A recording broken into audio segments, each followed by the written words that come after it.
This episode of Legacy Curious is brought to you by Legacy Protectors. Customize insurance strategies for business owners and families who aspire to create a lasting legacy. Hello there, and welcome to Legacy Curious, the show where we explore what it really means to protect, grow, and pass on everything you've worked so hard to build. I'm your host, David Gravelle. I'm a life insurance strategist, business legacy coach, and founder of Legacy Protectors. Each episode, I sit down with the bold thinkers, entrepreneurs, and everyday visionaries who are turning their values into lasting impact in business, in life, and across generations. Today's guest is Kira Violet.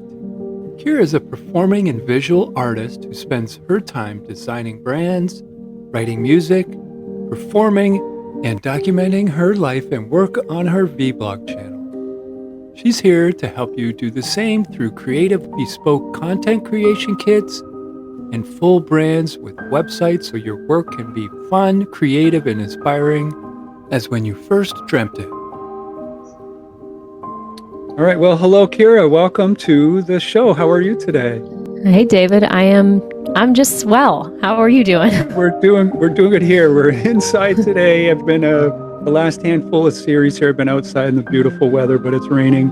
So today I'm stuck inside, and we're just happy that you could join us. Thanks for agreeing to do this. Where are you calling in from?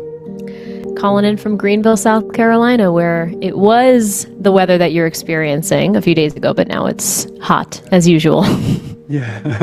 All right. Well, let's just get started. Why don't you tell us a bit about yourself and start right with your childhood. Where were you born and what was life like when you were a kid? Yeah. So I was born in Austin, Texas, which people find cool. Probably because I don't seem like I'm from Texas, maybe. But my parents moved when I was about a year and a half. So I actually have a goal of going back to Austin because I'm like, I don't really know much about it. I haven't been there since. I grew up in a town called Chatham, New Jersey, which is about 40 minutes outside of New York, and went to public school. And I was a gymnast for 11 years, so that was a different experience than a lot of people had in school when everyone else was out going to dances and shows and hanging out with their friends. I was in practice and getting ready for nationals and regional competitions. And it was always a balance because I always knew I wanted to be a performer. I ended up going to a performing arts program in middle school, and it was right on the precipice of when I'm like, do I want to keep doing gymnastics? Do I not? And I had to really make the decision of what was more important to me. And it wasn't a decision at all. It was just a matter of like, when do I stop gymnastics? Because some people kind of spend a lot of time figuring out what they want to do in life. But for me, it was a decision that was made before I was put on this earth. Like, you're going to be a performer, you're going to be a creative, you're going to be an artist. So it was just a matter of me finding my next step for that. I remember when I was in performing arts school, and I think I was maybe a freshman, and my voice teacher I had mentioned something about, when I started auditioning for colleges, and she's like, oh, you're going to go to school for musical theater? I'm like, what else would I do? Like, I was like, right, people don't go to school for musical theater. Yeah, it's such a gift to have as a child, to know, kind of your calling when you're young, so you don't have to really, stumble through and discover that. And so right away, when you were young, you felt like you need to express yourself physically as opposed to, let's say, singing or painting or drawing. It was physical movement. Is that right? Yeah, it was singing as well. It was any sort of performing. So singing, dancing, acting was what I loved. Yeah. And you look for opportunities to get involved right away. And were they available in Chatham? Or was there a youth theater there? Or is that why you were in gymnastics? Because you could do that guaranteed and had to find your opportunities to get on stage. There were definitely opportunities, especially since, like I said, we were probably 40, 45 minutes from New York City. So there were a lot of people who would commute from New York City and come and teach in the surrounding areas. I went to a performing arts school called Performers Theater Workshop, which was in Maplewood, which is a little bit closer to the city. But lots of opportunities, but that's almost what made it harder, because when I was in gymnastics, I started seeing other people performing, and I'm like, I need to be doing this, and I can't do both. So that was when I started realizing, like, okay, I got to make a decision, and it was hard. I mean, there's a lot of pressure. There's a lot of athleticism in Chatham, football and lacrosse. Lacrosse is a really big sport. So very sports focused, and a lot of people were in sports, although I was one of the only ones who did gymnastics. But yeah, like being in the arts was very different. A lot of people, like I was looking at some of my LinkedIn connections. A lot of them are lawyers now and doctors. So Right. I had to realize They it had a real myself. job, right? Yeah, they grew up. But, I'm so fascinated with artists because it's not, both my kids are artists, but it's not something that comes easy to me or naturally. And so when you're studying for that and you're thinking about auditioning, it seems like you had a clear vision of what your life was going to be. Did that, once you graduated, did that all come true right away for you? What was that like when you got out and started audition? So I went to school for theater. I went to James Madison University, and my junior year, I actually had a friend who I met in college, and he had told me, he said there's a school called the William Esper Studio in New York City, and it's all about it's a really well-renowned acting school and a Meisner-based acting technique. And he's like, we should do the 6-week program, and this was between junior and senior year. And I'm like, I don't know. Like, I think I'm good on acting. Like, I'm good. I was like totally convinced that I'm like, I didn't need it, but I'm like, I guess this would be fun to kind of do this with my friend. And doing that 6-week program between junior and senior year changed my life. And I realized, I'm like, whoa, this is not only about acting, but this is about being a more truthful human being. This is about really looking at life and saying, what can I take from the other person? How could I alleviate thinking about myself when I'm in conversations, when I'm doing anything collaborative or creative, and just be fascinated by the other person? And at that point, I was like, I don't want to go back to college. I don't want to finish. I just want to go straight into this 2-year program. So it was like a 6-week intro. And then, of course, it's like, hey, come, do the 2-year program. I did end up graduating. I went back for my final year. And then I did the 2-year program at the Meisner Acting Studio, William Esper.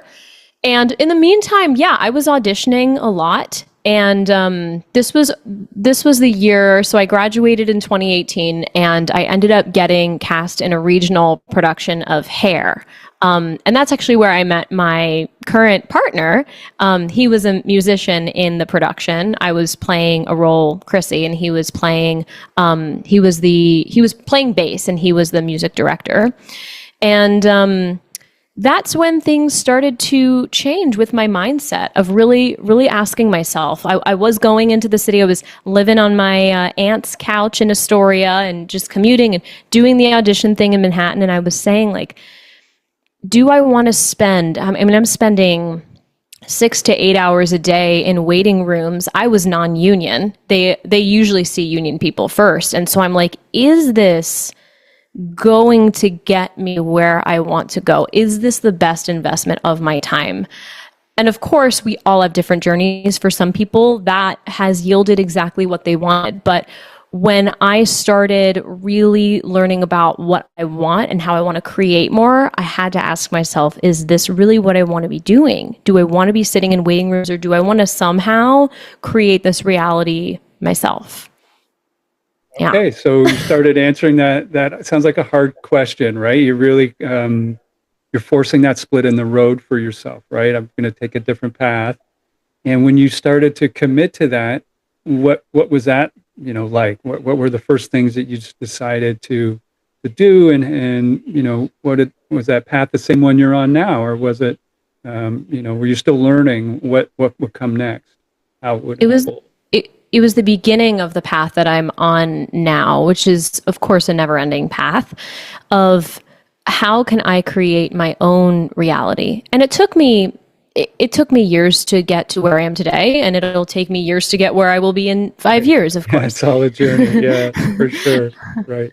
Yeah, and that's how but that was the beginning of me starting to turn to content creation. And it was in 2020 when I was actually in the middle of, I was on my second year of the Esper Studio, and it was March, and I would have been finished in April or May. And it was when everything shut down, and I was stuck inside and wondering, is this really? I am at the waiting hand of other people, of casting directors, of theaters who have to close, everything else. What might it look like if I were to take this into my own hands and create a reality myself? So that's when I started turning to content creation. I started learning about blog writing. I started learning about getting on YouTube. And it took me a very long time, lots of starts and stops. And I hadn't really invested in any courses or anything or any training. I just was kind of winging it. So that's why it took me a little bit longer. But I started just freelancing in marketing as well, because I was working as a substitute teacher at that point. So I was working as a substitute teacher, going to acting school at night, auditioning when I could.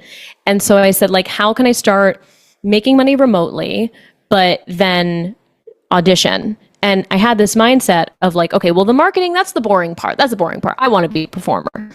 And what I realized was that actually bringing my artistry into this marketing, what ended up turning into social media, branding, web design, is actually going to make my life so much more enjoyable and give me that creative output, not only to get clients and to work with incredible people, but to use myself as my own client and start creating content around, this is who I am as a songwriter. This is who I am as someone auditioning who now lives in Greenville, South Carolina. Not many people doing that.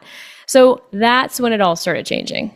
Yeah, and it sounds like that's a very similar story. The more of these interviews I do, the more I hear from entrepreneurs that they solved all these problems for themselves, or they expressed themselves first, and then they wanted to bring that to others, to share that journey and gift with others.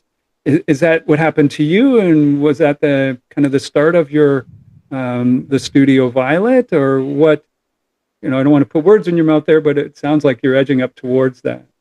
Definitely. That was the beginnings of it. And I tell people when they ask me how long I've been doing this, I have been doing this for 5 years, but I had been doing it for so long, from then up until end of 2024, as a kind of a freelancer mindset of, and again, keeping that split of, this is the boring part. This is the business part of me. I mean, my name is not Kira Violet. So I had created a split personality where I'm like, Kira Gavalakis is the professional and Kira Violet is the artist. And the professional stays on LinkedIn and doesn't post on Instagram, and the artist posts on Instagram. So I had split myself up thinking that that was going to serve me best because, people are going to be confused if I do marketing, but I'm also an actor. And what I realized many years after was that I was just complicating it. I was running away from who I was. And as soon as I realized that I am this deep human being, just like everyone else, we're all such deep layered human beings, that's actually the fascinating part. That's actually the reason why people want to work and collaborate with me. So it was at the end of 2024, kind of top of this year, that I really said, okay, let me restructure my offerings, and just like mirroring what I had said about creating my own reality as a performer, I said, let me create my own reality with Studio Violet. Let me put a name to this. Like, I didn't have a website. I didn't have anything. I was kind of shutting that away. I'm like, that's going to make me money. I want to be a performer. But I said, you know what? Wait, what if I just focused on what I loved? At that point, I had been saying yes to everything. You need social media manager? Yes. Do you need Squarespace website design? Yes. Show website design? Yes. Every single thing under the sun. Blog writing, SEO? Yes, yes, yes, yes, yes. But when I started realizing actually there is a select few things that I am very good at, and that is actually what is going to create my abundance, that's when I realized I'm actually going to take matters into my own hands, list that on my website, establish this very clear business that embodies who I am as Kira Violet, and also says, this is what I offer. And if you don't need it, that's totally fine. And the restraint that I had to do, which I think a lot of business owners, when we, niche down or do any sort of like restrictive thing, it's this feeling of, well, I'm limiting the types of people that I'm going to bring in, actually was what brought so much of an abundance of humans and work and opportunities and connections that I'm just so grateful for today. Yeah. So how did the idea for this violet color and name come about? And is it a Pantone number? What, like, do you have a set color of violet? Because I see it on all your branding and I love it. And I think that, I've told you that before. I like that color. My brain really enjoys that. And I'm assuming yours too, and it spoke to you. Maybe tell us a bit about how you ended up there with violet. A personal brand, but instead of calling it my name, because again, I was running away from a lot of things, I had called it Violet Gaze. And from there, I then decided that I wanted a stage name. My actual name, Kira Gavalakis, is a little hard to pronounce. Although it is nice because anybody Greek is like Gavalakis. I'm like, yes, Greek person. Right. But other than that, it's kind of hard for people to say on stage. So I had created that personal brand, Violet Gaze. And so I said, you know what, Kira Violet, let me just add that to the tail end. It's a little easier to say. And it's funny, I think that we make decisions in life that sometimes the reason unfolds years later. So I think every day I'm learning why the universe had told me to call it Violet and to incorporate a lot of violet. As I explore it more and more every day, I kind of see little things and like, hey, wait, violet's my favorite color. I have purple all over my house. Violet's the color of creativity. Violet Gaze, the when I was using it as my personal brand, I see the world in this like this violet gaze, this look of creativity and inspiration, and I want my clients to see that too.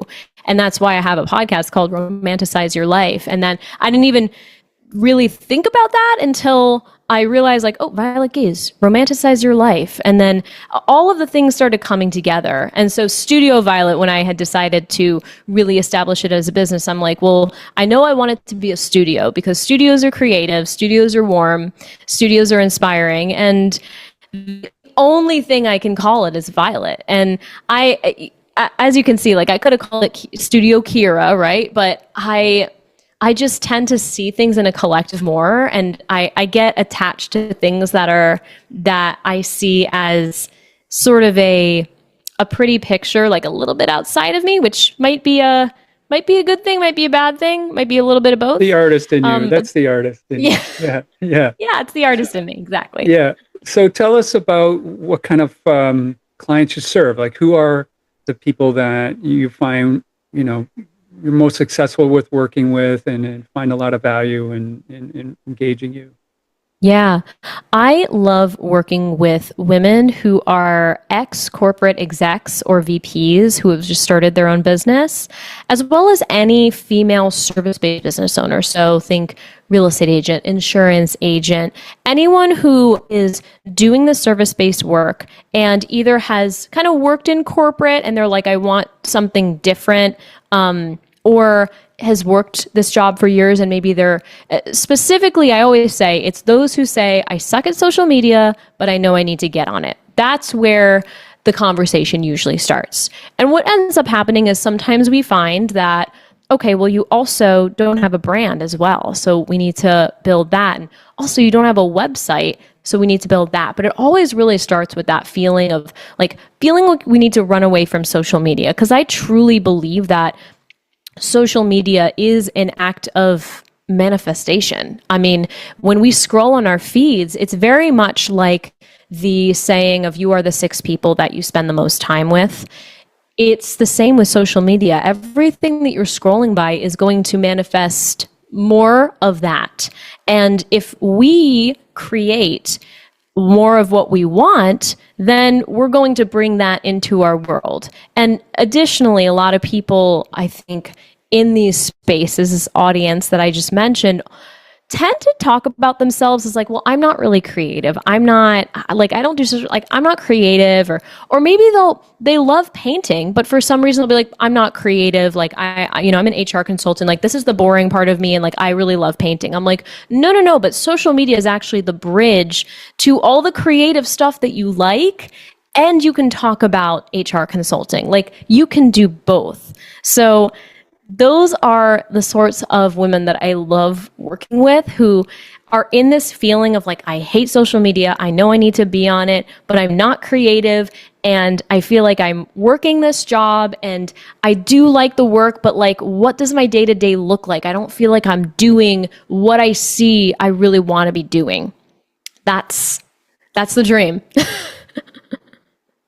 Okay, great. And how do they get in touch with you? Let's call out not only your website, but what's the best way to engage with you? Yeah, following me on Instagram. I'm always hanging around on Instagram. It's at The Studio Violet. And my website is thestudioviolet.com.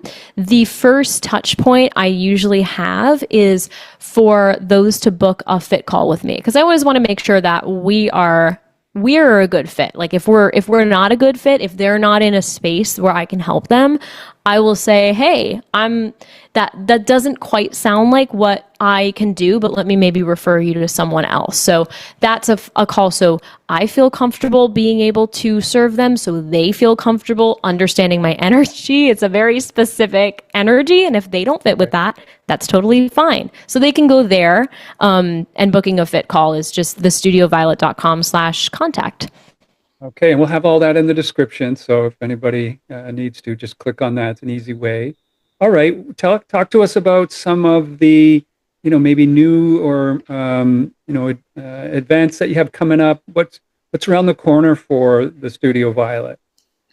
Well, I'm booking for fall and winter right now for social media and brand intensives. And I do this in intensive. I'll talk on this really briefly. I do them in intensive basis, very different than if you were to maybe hire a social media manager. Because what I have found after 5 years of working in all of those fields is that a lot of women will hire a social media manager and kind of do like what I said I was doing with running away from who I was. It's kind of like, I don't like this, so I'm going to outsource it to you. But if we do see social media as an act of manifestation and self-expression and artistry, we need to somewhat be connected with it. Even if there's a VA scheduling the post, we need to be the seed of it.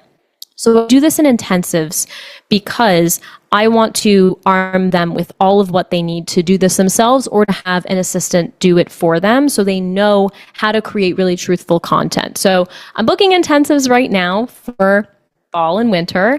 And yeah, that's what's around the corner. I love doing this and I'm so excited to do it for more people. Yeah, talk a bit about your podcast before we get to the $1 million question. Tell us what goes on there, and we'll have a link again in the description. Yes, my podcast is called Romanticize Your Life. I have it as a video podcast on YouTube, and I also have it on Substack.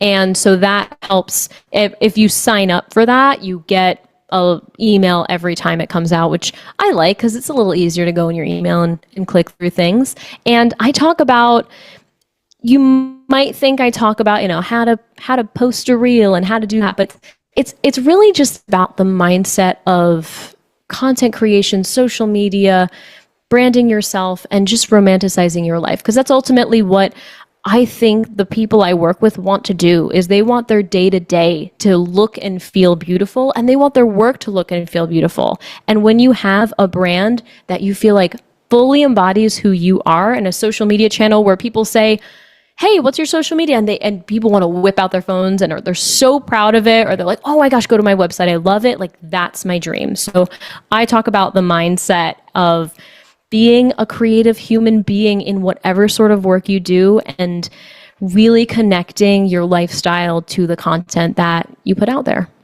Yeah, I would say I'm going to take away romanticizing your life. I love that little tagline there. Is that something that you coined, or have you heard that before? Um, I've seen like trends on Instagram where they say like romanticizing my life in New York City. So I think I got inspiration from, I totally didn't coin that. I definitely got inspiration from social media, but maybe in my own way, I have it in the social media space. Yeah, you've definitely internalized it, and it comes through in your work. So I'm gonna try to make that mind shift myself because I think I'm doing some of that unconsciously, but I'm going to try and manifest a little bit more of that in my everyday life. So thanks for that. All right. So now the $1 million question around here, Kira, is, what do you hope you're remembered for? What do you want your legacy to be?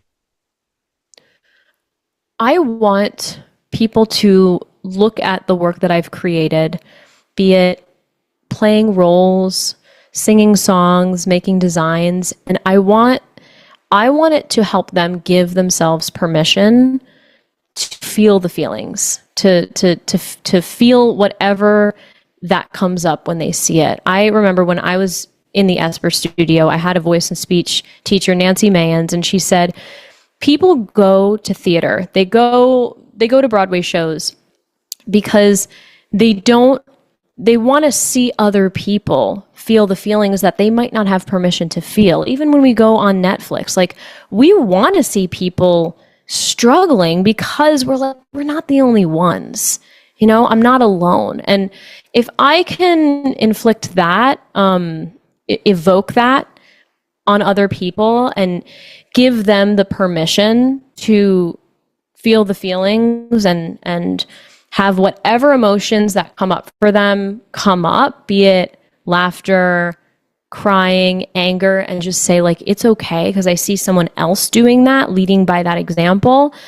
That's the legacy I want to leave. And I think there's I had adults in my life who struggled giving me that permission, who would get overwhelmed if I was angry and stop being angry. I think a lot of us have experienced that. And I really want people to feel permission to be themselves and feel like they can be expressive.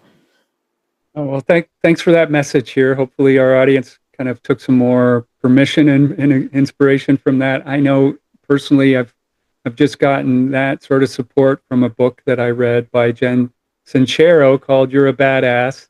And sometimes I forget, how awesome I am. So every now and then I like that reminder and the permission again to feel, because sometimes I do feel like I'm limiting my complete range of emotions. So thanks again for that. And thanks for joining us today. What a wonderful time we spent. And I want to invite you to come back maybe and teach us something in the future. And hopefully we'll learn some best practices, in creating a brand and expressing yourself fully and completely. I would absolutely love that, David. Thanks so much for having me. This was so fun. Okay, great. Everyone check out the podcast, and all the links are in the description. So we'll look forward to talking to you in the future, Kira. Good luck. Thanks. Thank you to our listeners and audience for spending time with us today on Legacy Curious. I hope this conversation gave you some insight, encouragement, or just that little spark you needed to keep you moving forward in your own legacy journey. If you got value from today's episode, please take a second to subscribe, leave a review, and share it with someone else who's building something that matters. And if you're ready to take that next step, protecting your business, planning for retirement, or passing on your legacy with purpose, head to legacyprotectors.life to schedule a conversation. Until next time, I'm your host, David Gravelle, reminding you to stay curious, stay committed, and keep building something worth passing on.